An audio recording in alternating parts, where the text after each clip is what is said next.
Bem-estar animal, hoje com a pecuarista Carmen Pérez. Bom dia, Carmen. Bom dia, Tavinho, tudo bem? Tudo ótimo, tudo ótimo. Você tem hoje como convidado o André Bartotti. André, tudo bem, André? Tudo bom, Tavinho? Tudo bem. Prazer estar aqui nessa manhã bonita. Bom, o André já ganhou aí diversos prêmios de sustentabilidade e integração lavoura-pecuária.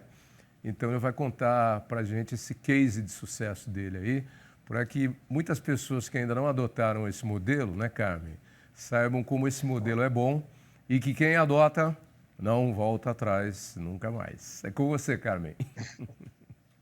Obrigada, Tavinho. Seja muito bem-vindo, André.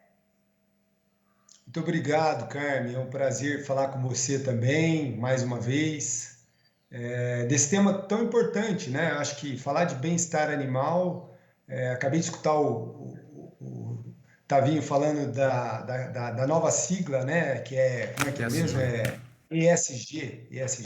Eu acho que... Como tem se falado acho disso? Pois é. Eu acho que o bem-estar animal é a próxima não, é a barreira a ser vencida e a notícia boa é que a gente tem pessoas boas falando nisso. Você é uma delas. Muito obrigada, André. E eu quero contar para vocês que eu tive na fazenda do André no mês passado, há 2 meses atrás, e eu fiquei muito bem impressionada, fiquei assim, encantada com o trabalho dele, e ele vai contar um pouco sobre tudo isso. André, o que você considera aí uma fazenda, não vamos nem falar produtiva, né? Vamos falar uma fazenda equilibrada, porque a produção está dentro desse equilíbrio. Eu acho que o equilíbrio é mais importante, até porque a produtividade é uma das... a gente busca, lógico que muitas vezes é o principal, mas ela faz parte de outras buscas. Para mim falar um pouco disso, Carmen, eu gostaria de lembrar assim, eu nasci na fazenda e eu presenciei assim, durante minha vida de produtor, né, 3 momentos muito bem definidos. Quando eu nasci, a região era uma região pecuária, só existiam grandes fazendas de colonião, não grandes, pequenas, médias, mas fazendas de pecuária, tinha muito boi, muita gente trabalhando, né? Logo em seguida teve um período de declínio das pastagens, né? Um começo de uma agricultura muito ruim, que o pessoal perdia muito dinheiro nela, era muito, talvez, amadora, e nesse momento, a partir da estabilidade do real, tudo mais, a estabilização da agropecuária como um todo, né? E você perguntou assim sobre uma fazenda assim produtiva. E eu acho que é muito importante a fazenda primeiro saber a vocação dela, né? Eu gosto muito de fazendas e produtores que tenham, por exemplo, a integração lavoura e pecuária, né? Isso é muito legal. Você acaba juntando esses 2 pontos, né? Que não deixa de ser um desafio, um desafio, é um degrau a mais que a gente passa, mas é muito importante para esse equilíbrio. E sempre que a gente pensa em agronegócio, em agropecuária, a gente tem que pensar a longo prazo. E todo negócio que não está equilibrado, é muito difícil ele se sustentar, né? E sendo direto para você, acho que o grande ponto para uma fazenda equilibrada é o ser humano, né? As tecnologias, na maioria das vezes, elas já estão assimiladas, a gente já tem conhecimento, formas de empregar, mas o ser humano, a pessoa, esse é o desafio. E isso tem um grande motivo, né, Carmen? A gente sabe disso, né? O esvaziamento do campo é parte disso.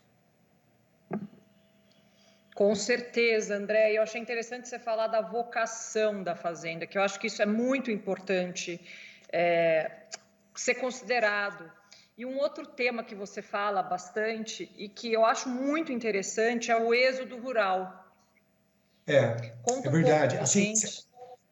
Então, como eu falei, essas 3 fases, né? Eu posso dizer que eu sou um pouco vítima desse êxodo rural. Eu nasci em Carapó, na fazenda, né? Me lembro até que minha infância a gente tinha motor a diesel, né? Não tinha energia, então por isso minha infância eu nem assisti muita televisão, mas eu acho que quando eu cheguei aos 8, 9 anos, acho que meus pais perceberam que, por exemplo, a primeira coisa, a educação no campo já era ruim naquela época, né? Em meados de 70, né? Eu nasci em 71, né? Então a gente mudou para a cidade. Dessa mesma forma, se a gente pensar no Brasil como um todo, a partir da década de 40, 50, houve uma grande pressão para o país se industrializar. Ele precisava se industrializar. E nessa época, 80% da população morava no campo, né? Então, nós criamos políticas públicas muito bem sucedidas para chamar, para puxar essa população do campo para a cidade. E olha, eu não estou julgando isso, eu não estou dizendo que isso foi ruim ou bom, mas isso aconteceu, né? Como? Aposentadoria urbana. Como? Foi um Foi fato que programado. aconteceu. Foi um fato, foi programado, foram políticas públicas bem executadas, foi aposentadoria, incentivo à casa própria, à saúde mesmo, né, rural. Só recentemente os trabalhadores tiveram direito à saúde rural, né? Então tudo isso aconteceu, Carlos, que os melhores, e foi um êxodo selecionado, porque os melhores foram para a cidade, ficaram no campo aqueles por falta de opção ou por paixão, né? Aqueles que realmente queriam, que gostavam daquilo e que tinham, como você falou, a vocação, o dom, né? Isso aconteceu. Hoje, em 2021, nós devemos ter no Brasil algo em torno de 10, 15% de pessoas no campo, né? E isso faz uma grande diferença quando a gente está evoluindo, né? A gente está com tecnologias, enfim, isso é o grande ponto. E só para complementar nesse detalhe, a gente pode pensar assim, mas tudo bem, mas a pessoa da cidade pode voltar para o campo e voltar a trabalhar. Sim, pode, como acontece. Mas especificamente na pecuária, existem coisas, Carmen, Tavinho, que a gente aprende culturalmente. Por exemplo, a criança no campo, desde o início, desde que ela começa a gatinhar, ela já começa a ver galinhas, porquinhos, né? Começa a entender da vida, né? E a partir dos 10 anos, eu digo que dos 10 aos 18 anos, é o período que as crianças, que os adolescentes aprendem o contato com o cavalo, a montar, né? Não que uma pessoa depois dos 20 anos não possa aprender a montar, lógico que pode, mas é muito mais fácil, muito mais simples você transmitir, e essa transmissão normalmente é de pai para filho, de mãe para filho, né? De filhos, né? Filho e filha, lógico, né? E isso é muito importante. E isso na pecuária a gente está sentindo falta. A agricultura, talvez a gente não sinta tanta falta, e eu vou explicar por quê. Numa frase, é muito mais fácil ensinar um peão a operar um software ou um trator do que um programador a montar uma mula. Tem muito mais tecnologia em selar, em encilhar uma mula, em entender ela, um animal, né? Então essa interação, ela nos últimos anos, há anos atrás, ela era feita, como eu falei, de pai para filho, de quando a criança ainda era pequena, né? E isso era naturalmente assimilado.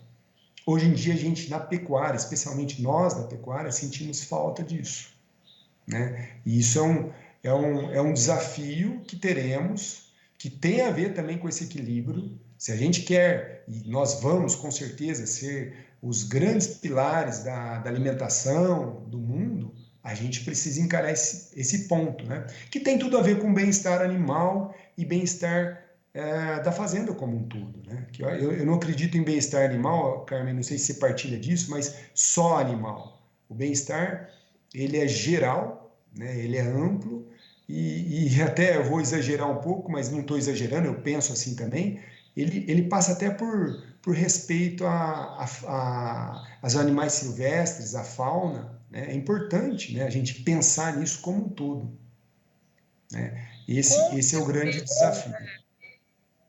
Com certeza, e é interessante porque o André falando, ele fazendo todo esse relato que ele faz de uma maneira tão bem feita, eu tenho assim um filme passando na minha cabeça da fazenda dele, de toda a equipe, das pessoas que moram na fazenda. A gente teve a oportunidade de presenciar uma festa super bonita, da interação entre as pessoas. O André tem um trabalho muito legal, que é um centro cultural dentro da fazenda, e que isso faz diferença, que é um centro de apoio cultural para as crianças, e extrapola as crianças, vão as mulheres. E isso faz toda a diferença. Isso que você falou da mão de obra, dos vaqueiros, a gente está falando de intimidade com o campo, de intimidade com o animal, e essa intimidade de entender o rastro, que bicho que passou aqui, a gente só ganha com a vivência, não é uma aula técnica rápida que a gente vai ganhar. Então, eu entendo perfeitamente, eu acho que a gente tem que ficar atento e a cada dia tornar a fazenda, né, o campo atrativo para que esses jovens que saíram, que estão indo estudar, eles voltem e permaneçam na fazenda, para que essas novas gerações aprendam e possam estar mais próximos ao campo. Eu acho que é isso mesmo, André, esse é o raciocínio, e compartilho 100% que o bem-estar é um bem-estar todo, é um bem-estar único, que ele abrange aí toda a fauna, flora, as pessoas, todo o sistema, né? Não é um único elemento, é todo o sistema em torno. E aí você falando disso também, Carmen, desculpa te cortar. Pode falar, por favor. Eu me lembrei que atrás de um trabalhador rural tem uma família. E no geral, nós esquecemos dessa... Não sei se nós esquecemos, mas eu acho que a nossa... Quando eu falo nós, eu não falo só o proprietário, mas a sociedade se esqueceu que normalmente, às vezes, tem um peão, um tratorista, uma pessoa que trabalha no campo, um vaqueiro, e ele tem uma esposa, 2 filhos, às vezes um pai, uma mãe que mora junto. São pessoas que não são atingidas pelo poder público, né? A gente fala assim, tem a escola rural, mas é outro ponto, assim, muito frágil, né? A escola rural depende de estradas rurais, que no geral elas estão prontas para as colheitas, para transporte de produtos, mas a gente tem que lembrar que a criança tem que estudar 365 dias, ou pelo menos o ano inteiro, né? Os 12 meses, não 365, mas os 12 meses. E isso gerou a nossa vontade de poder atender essas pessoas. Esse espaço cultural que você está se referindo aí começou, a princípio, eu analisando as crianças, comparando as crianças do campo com as da cidade, na época, mais ou menos em 2005, 2004, aí, o grande déficit delas era, primeiro, em informática, porque não se falava muito em internet no campo, era raro, né? E segundo, em inglês. Eram 2 coisas que mesmo que eles tivessem uma escola mais ou menos, que não era tão boa, mas mais ou menos, tinha esses déficits. Então a gente começou a levar, antes do espaço cultural, a gente levava tinha uma pessoa que levava as crianças para ter aula de inglês 2 vezes por semana, né, na cidade. Posteriormente, a gente tinha uma antiga garagem lá, liberou ela e criamos o tal do espaço cultural que você conheceu lá, né? E ali a gente tem um foco para todos participam desse espaço cultural. 2 vezes por semana tem aulas de reforço no contraturno, né, da escola, né? Então eles têm aula assim, basicamente de inglês. Informática não se precisa mais, as crianças, como a internet já chegou, eles já estão muito evoluídos, mas a gente tenta passar o reforço escolar e leitura. Para as mulheres, a gente tem todas as semanas também cursos que possam, por exemplo, de arte, de economia básica, que é muito importante, as pessoas usam isso no dia a dia, né? E além de a gente teve curso de hortaliças, de orquídeas e vários outros. Além disso, esse espaço também serve para cursos profissionalizantes para os trabalhadores. Então, só para arrematar esse ponto, eu penso que nesses últimos ele foi fundado em 2006, mais ou menos, nesses últimos anos, foi o investimento com melhor custo-benefício que eu tive, porque não é um custo alto e é um espaço que é deles, é dos trabalhadores, é nosso, é de todo mundo que está no campo, inclusive das pessoas próximas da região. André, é muito inspirador esse seu trabalho. Eu sou muito sua fã e de todo o trabalho que você desenvolve. Eu fiquei assim muito bem impressionada com tudo que eu vi, que eu vivenciei. Infelizmente, o nosso tempo acabou aqui. Eu queria agradecer imensamente sua participação. Contar que o André é um dos produtores que participou do documentário que a gente produziu, que chama Quando Ouvi a Voz da Terra. Convido vocês para seguirem a página, é @Quando Ouvi a Voz da Terra. E agora, mas a gente vai voltar a falar mais vezes aqui no programa, viu, André? Porque você tem muito conteúdo interessante, muito para ensinar para a gente. Muito bom, Carmen. Eu que agradeço e assisto muito você aí, gosto muito dos seus programas aí. Acho que é uma coisa boa que você faz para a pecuária do Brasil. Muito obrigada, André. Agora é com você, Tavinho. O Carmen, o André, eu gostei muito dessa conversa, achei legal, porque o André começou falando do ESG, né? E eu acho que o bem-estar animal já faz parte do ESG, já é um dos requisitos do ESG, está dentro aí dessa teoria e dessa técnica do ESG. Agora, o que o André também faz está dentro do ESG também, porque, sabe, eu tive a felicidade aqui de lembrar da minha infância, quando você falou do gerador a diesel na fazenda, porque eu, ao contrário de você, eu não nasci numa fazenda, eu sou urbano, eu nasci em Marília, né? Então eu sou urbano. Mas eu tinha muitos amigos que tinham fazendas e a gente ia às fazendas passar fim de semana e tal, etc. e tal. Talvez aí eu tenha adquirido um pouco do gosto que eu tenho pelo campo, apesar de não ser um fazendeiro, de ser um jornalista e ser urbano. Mas eu gosto muito da terra, do campo e gosto desse tema. Talvez por isso eu tenha vindo para cá e ficado aqui em definitivo.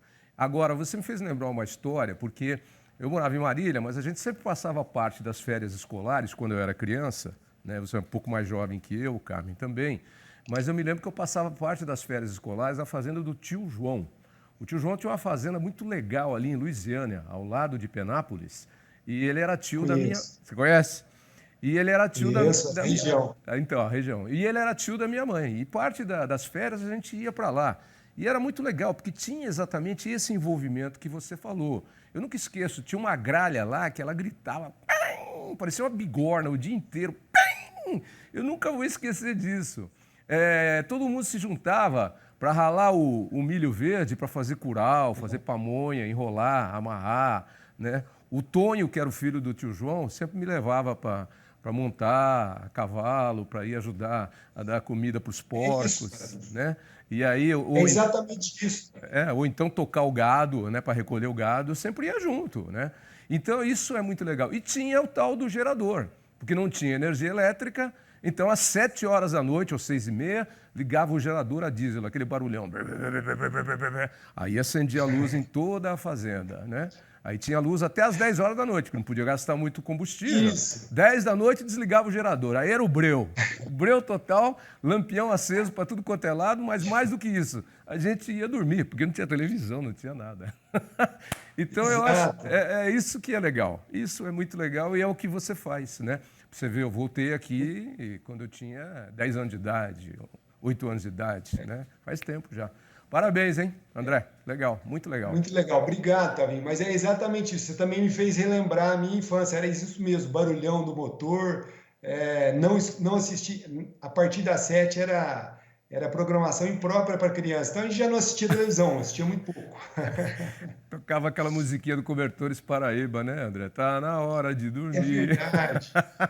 Ó, só para colaborar, a única coisa que eu me lembro da infância, eu me lembro do Sítio do Pica-Pau Amarelo. Eu me lembro algumas vezes, Tá, porque as crianças lembram de. Eu não me lembro muito, porque ó, até os 9 anos eu não assisti muito desenho, tá mas bom. lembro do sítio. Beleza. Obrigado, André. Parabéns pelo trabalho e até uma próxima vez aí. Obrigado, Carmen, mais uma vez e até quinta da semana que vem. Tchau. Tchau. Obrigado, Tavinho.